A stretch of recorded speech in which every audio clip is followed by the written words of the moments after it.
What is going on, everybody? Mach389 here with another video on the RS4 We're going to be putting a few more parts on it. In this particular video, we're going to be doing a single speed transmission, putting it together, going over the parts before we actually assemble it, and make sure everything is in working order. First thing we're going to do is grab the single speed and just go over the gears and just make sure that they're in working order, that you don't have any chips, and that nothing is cracked or broken in general. And as you can see, everything is looking decent, and we're just going to roll on from that. And if you needed to know how to put this together, literally there is a rod in here, so your spur gear just slides right onto that, and then right under this belt tensioner, or whatever pulley you want to call it, it's going to be the same as this cross here, which there's going to be another rod in one of these holes, but over here. So the rod will go in, and you'll just slide your pulley on, and you'll put your E-clip right at the end. Don't worry about this piece sticking out. This is for a tensioner. You don't need it. That's usually an aftermarket part, so don't worry about it if it looks like this when you're done. We're going to put that down for now. And the next thing we're going to grab is the brake assembly. And this is usually together. I like to just take my brake. This is not the original brake. This brake here is, I want to say it's some type of composite brake. I'm not exactly sure, but we're just going to slide that right in here into the pads. And then we're going to slide it onto the shaft itself. And you can slide it all the way on for now. We're going to need a little bit of wiggle room in a second. Then you're going to want to take this little piece right here. It's kind of like a oval with flat sides. And then you're just going to want to slide it on. Note the direction. It's going to go on this way. Note that there is a hole right here. So the split in this coupler, or whatever you want to call it, it's going to stop right there. And then you're going to want to grab one of these small little rods and just slide that right into the hole. Be careful, because it's going to be sliding around unless you don't clean it and you leave it all gunked up. I probably should have showed you how this looked before I cleaned it up, but things happen. So what you want to do is guide that rod to where it slides into this coupler. You see how you can't see the rod anymore? I'll pull that out. Hopefully the lighting will show it. There's the rod there. The rod is gone now. And then you take your brake rotor and you just slide that up there. And this is done. This is all set for now. Now, to lock that into place so it doesn't slide off, you're going to want to take a pulley, one of your 18 tooth pulleys. They're all the same, so you shouldn't have to worry about mixing and matching. Grab yourself another one of these little rods and just pop that one into the second hole. And then you want to grab your pulley. There's a cross inside, and just get the rod to sit in there. And then after you do that, you're just going to take your end cap, slap that on, line it up, and then you're going to take one of these E-clips here, and the E-clip is going to go right at the edge, right there. So you grab yourself a little pliers or something like that. Needle nose pliers. I like pliers without texture on the inside, so it doesn't mar anything up too much. Try to center it and pull down, and it'll clip right on. And this assembly here is all done. This brake will slide off of here, so make sure you line it up and just keep it lined up. And that's it for that part at the moment. Give me a second and I'll tidy this area up a little more, get more things in the view, or the next step in the view more, and we'll put the next piece together. All right, now before we go on to the next part, I just wanted to show you some of these pulleys and what happens to them when they get rock stuck in them, or even get caked up. So as you look, we can go around and you can actually see it right here. That tooth is actually flat. Now you can potentially run this vehicle like this and potentially not have a problem. But if more rocks get caught in here and you lose a couple of more of these teeth, your car is definitely not going to be running proper. So you want to replace this as soon as possible. We're just going to replace it now because I have a few of them on hand. And I'm going to take another one. This one came from another vehicle. Actually, I think this came from this vehicle because this actual transmission came from a different one. So, but I'm going to show you how caked up it is. And that's what happens also. So when they get caked up, your belt won't be able to sit in there correctly. So you want to, like before, grab yourself a flathead or something, or even a pair of tweezers, you know, with a fine tip, and just find the gunk and scrape it out. You see it just comes out. This has been in here for God knows how long. So this stuff is literally caked together and just crusting right off. So just do that to your gears, make sure, or your pulleys, make sure you get them all together. Your spur gears as well. Make sure, you know, you go around them and you make sure they're not all caked up. And like I said, they're not chipping or broken off. You want to make sure you got these in order. We're not going to have another problem like we did with RS4 with this RS4 We're going to take our time with this. We're going to build it and we're going to put it together correctly. All right, so the manual wants us to put in that single speed at the moment, but we're going to take a second and we're going to skip that part and we're going to go to the next part and just reassemble the next belt pulley. So with this particular pulley here, we're going to have two pulleys on here and just one rod. So this rod has two holes, one for each pulley. Another rod will go through here just to hold in each pulley into place. And note that one end of the rod is different than the other end. This end will be on the inside of the vehicle, as this end will be on the outside of the vehicle. And you note the direction that you slide the rod in here. This is gonna face the back of your vehicle, and this is gonna face the front of your vehicle. And as I said, this is gonna be on the inside and the outside of your vehicle. As you can see, it still slides back and forth because there's nothing in here holding it into place. So what we're gonna do is put a rod right in that hole. Let's see if I can grab one. Then we'll take a pulley. We'll put the pulley on, and that's done. But you can't forget that the pulley has a cover that comes off as well. And they seem to come off all the time. I can't even pick it up. There it is. And you pop that on there. Now after you do this, you can grab yourself another E-clip. And you could just lay it right there. That's when you grab yourself another pair of pliers. Right at the center. Squeeze down and it clips right on. And that's it for that. Smooth as butter. And you do the same thing for the other side.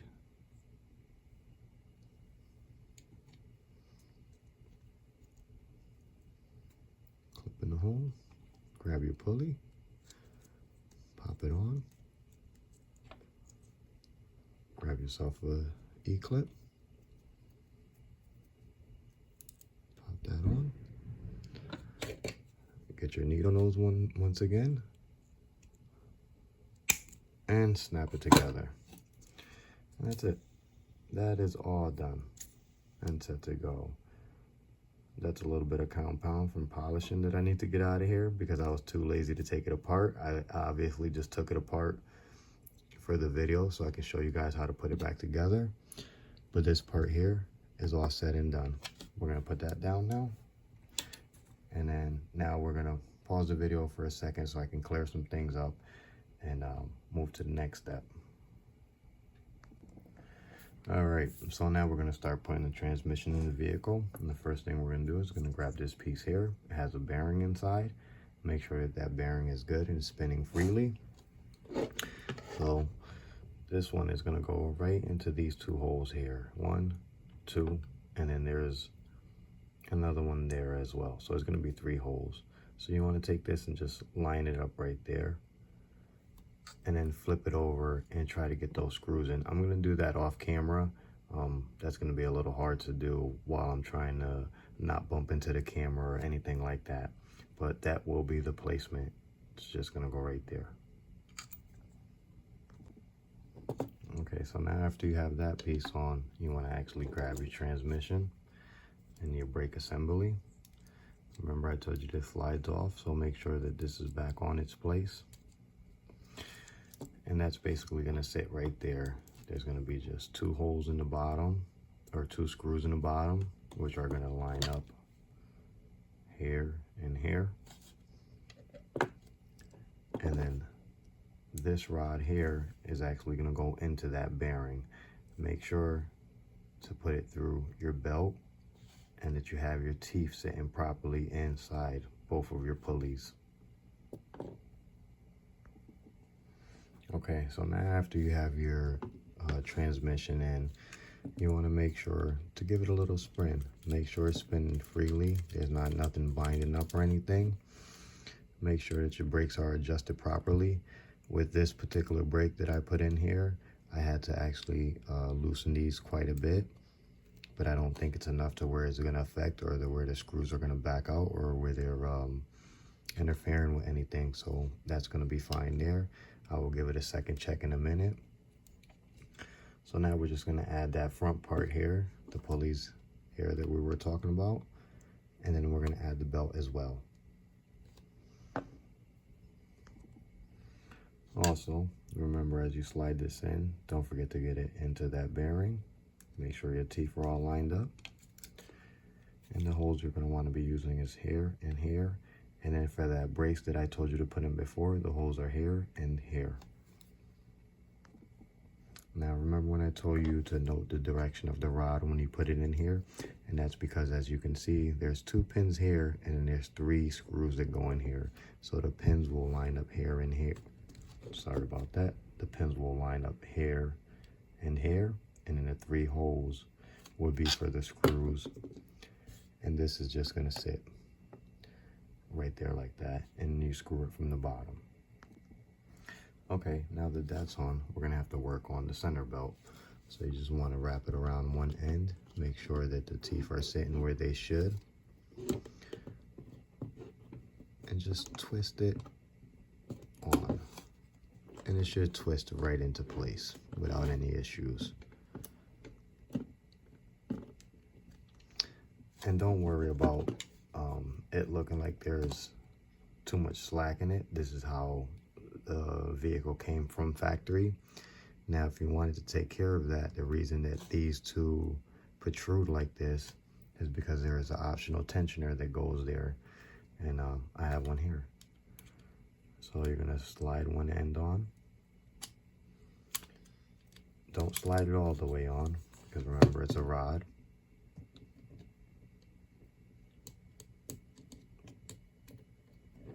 Boom, and that's about it. It's not it, actually. There's a couple washers that go here.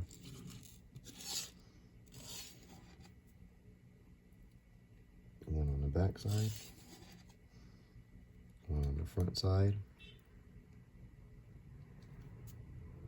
and then you have 2 C-clips. I'm gonna do this off camera because I don't want to drop the washers or anything, and then I'll get back to you guys.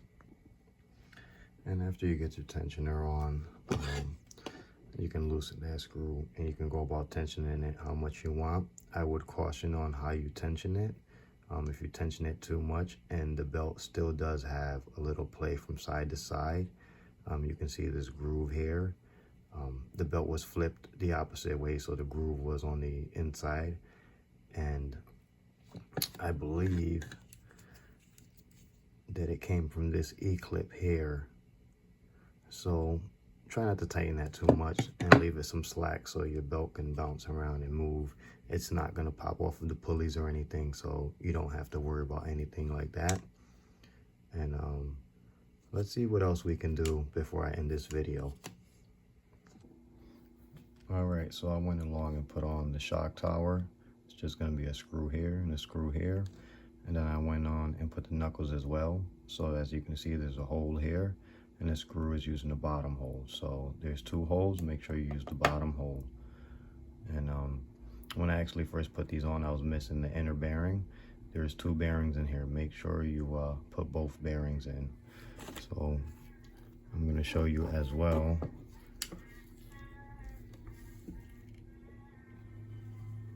Okay, I don't know what that was, but all right. So when you put these little balls on, this one here is going to be going to your turnbuckle. So there's going to be 1, 2, 3, 4 holes. You're going to use the corner one here.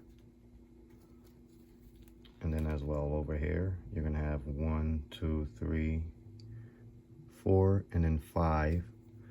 So you're going to use the bottom corner one down here. And then you're going to follow the same steps for the opposite side. And then you're going to have one right here as well. There's only going to be one place to put it. That's going to be for that turnbuckle. And then also you have one back here on your arm. There's going to be 2 holes. You're going to want to use the inner holes, the ones closest to the chassis, both sides. And that's about done. Let me get the rest of this together, and then I'll show you exactly what it looks like all done. All right, so there's a few things I want to go over right quick before we actually move on. First things first is that these knuckles here are going to be R2 and L2 on each side. So you're going to have a R2 on the right side and L2 on the left side. And then all of the placements of these little balls here are due to the manual specifications, so that's what we're going to go with. Also, I don't know if I mentioned in the beginning of the video, I'm not going to do a parts list in the video. We're going to just do a parts list in the description of the video. So if you need any parts list, we're going to do it in the description of the video. Okay, so moving on from that, the manual does not show these O-rings, or the specific manual that I'm looking at is not showing the placement of these O-rings. So I'm gonna just try to figure that out on my own for my specific build. You might have to do the same for yours. I'll let you know how many I put in here, and maybe you can follow the same and add more takeaway as you please. Just don't put too many, because too many of these can cause a bind. So make sure you be careful with that. So you're probably gonna wanna put a couple in there, maybe 1 or 2, and then maybe just 1 in here. And I'm just gonna see how that goes from now. So I'm just gonna do 3 on each side and see how that goes. And then also, you see I have the RS4 3 back out. There's another thing I wanted to look at, and I think there's a lot more interchangeable parts than people think. So we'll go over them, and then we'll see what parts we potentially can change, you know, because one part I wanted to look at actually right now is the rear arm. And we're just gonna grab this RS4. I'm gonna look at that arm. You see how it's kind of square and thick, but see the placement of the holes? There's 2 here as well. And then there's also 2 on this side as well. I'm gonna put this to the side for now. And then we're gonna look at the RS4 too.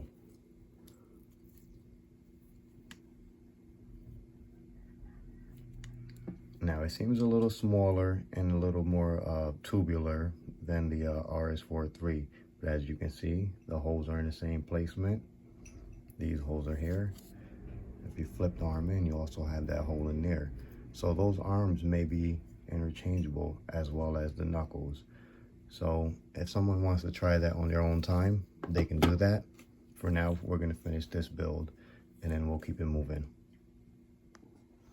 Okay, so we're basically done here. The only thing that we're missing are the body posts, which I'm not sure if I have at the moment. And the ones from my original RS4, I broke by accident, so I have no body posts, or I have no rear body posts, so I'm gonna have to figure that out in the future. But for now, everything seems to be going along well. The only thing I wanted to talk about was these red O-rings at the moment. So we have 1 in here, and then we have 1 in here, and that seems to suit my purpose well. Not sure if that's going to be the same for your vehicle. The O-rings that I took out of this vehicle were thicker than these O-rings here, so that might cause an effect when you decide on how many O-rings you want to put inside there. My next tip for you is when you go to put this turnbuckle on, pop the inner one on, and if you have to give any force to pop this side on, you have too many O-rings, or you have you can use fuel line tubing, cut it down to size. It's too big. So just know that you should be able to just flip this up and just pop this on with literally no tension. Another interchangeable part is that this was an upgraded brake for the RS4 and it fit up here just fine. I don't have any bind or anything, so we'll give it a little spin.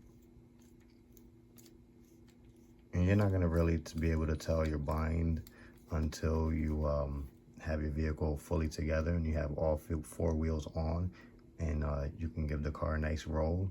And then when you put the engine in, you'll check again for more binds. So at every stage of the vehicle, when putting your vehicle together, you want to test everything to make sure you don't have any binds. Because the moment you put another part on, like next we're going to be going to the front belt. So we have no binds at the moment, but when we go to put on the front belt, if we have a bind, we know it's going to be in that section there. So just every time you take a step forward in your build, just keep an eye on everything, check it out, make sure all your parts are in place and are in the right order, and make sure you have no binds, and just keep going along with your build. So we're gonna call this one the end for here. Hopefully everyone enjoyed. Have a good time. Go out there, burn as much nitro as you can. Burn some for me since I can't. And just have fun, guys. Be careful and take care of your gear.